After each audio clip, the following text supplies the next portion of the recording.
प्रिय भाई बहनों, आज की रोटी हर सदस्य व्यक्ती गेले येशू ख्रिस्तांची मधुर नावांचे सप्रेम नमस्कार। आज की दिनांक 19 मे 2026 मंगळवार। तो तुला मार्गदर्शन करील। परमेश्वर तुला स्वतः मार्गदर्शन करील, दुष्काळात तुझ्या आत्म्याला तृप्त करील आणि तुझी गाडे मजबूत करील। येसाया 58 अध्याय 11 वचन।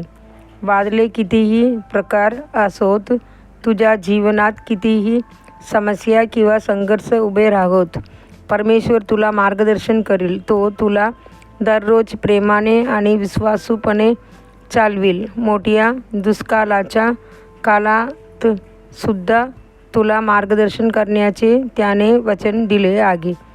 नोकरी गेल्यामुळे तू चिंतेत आहेस काय? गरजाची ओझ्याखाली दबला आहेस काय? भविष्य अनिश्चित वाटत आहे काय?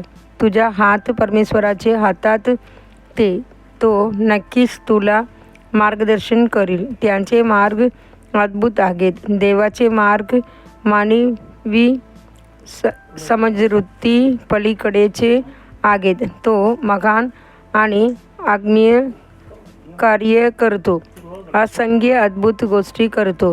तो अरण्यात मार्ग निर्माण करू शकतो, गोरड्या प्रदेशात नद्या उत्पन्न करू शकतो आणि अशक्य परिस्थितीतून तुला सुरक्षितपणे नेऊ शकते। माझे वडील पात्री समजबतुरे त्यांचे एका मित्राबद्दल नेहमी सांगत असत। कोणी त्यांच्याकडे समस्या घेऊन आले की तो समस्येला महत्त्व न देता फक्त एवढेच म्हणायचा, काळजी करू नका, परमेश्वर तुम्हाला मार्गदर्शन करील।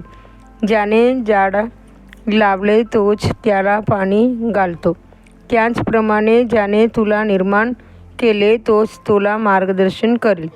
समस्याने वेढलेले असतानाही तो म्हणायचा, हजार वेळा धन्यवाद द्या आणि देव त्यांची काळजी घेईल। जेव्हा तो स्वतः गंभीर आजारातून गेला तेव्हा देवाने त्याला बरे केले आणि त्याचे आयुष्य 15 वर्षांनी वाढविले। त्यांचे जीवन हे देव आपल्या लोकांना घरोघर मार्गदर्शन करतो याची महान साक्ष बनले।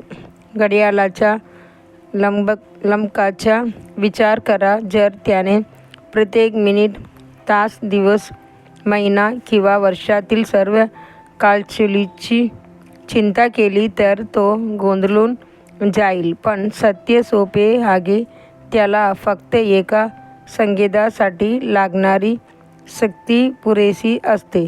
तसेच तुला संपूर्ण भविष्याची शक्ती आजच आवश्यक नाही। देव प्रत्येक पावलासाठी कृपा देतो। उद्याची चिंता करू नकोस, प्रत्येक दिवसासाठी आवश्यक कृपा देव देतो। कोरड्या काळात सुद्धा तो तुला हिरव्या कुरणामध्ये नेईल, शांत पाण्याजवळ आणील। प्रिय देवाचे लेकरा, परमेश्वर तुझ्या प्रवासातील प्रत्येक पाऊल मार्गदर्शित करीत आहे। त्यांच्यावर विश्वास ठेव, तो तुला सुरक्षितपणे नेईल। पुढील ध्यानासाठी वचन। मला तुझी इच्छा पूर्ण करायला शिकव, तुझा आत्मा उत्तम आहे, तो मला सरळ भूमीत नेवो। स्तोत्रसंगीता 143 अध्याय 10 वचन।